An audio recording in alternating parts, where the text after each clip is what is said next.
24 ঘন্টার ভিতরে 5 বার ডাকে। আমি তো বলি আল্লাহ নামাজের জন্য ডাকে না। ওলামা হয়তো একমত নাও হইতে পারে আমার সাথে, আল্লাহ নামাজের জন্য ডাকে না।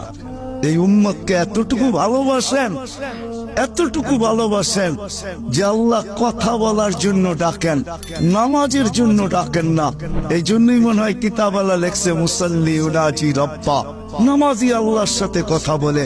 রাত্রটা যখন পার হয়ে যায়, সুবে সাদেক যখন হয়ে যায়, তো আল্লাহ চিৎকার দিয়ে মনে হয় বলতে থাকেন, রাতটা পার হয়ে গেল, তোর সাথে কথা হইল না, জলদি একটু উঠ না, একটু আয় না, তোর সাথে একটু কথা বলি না।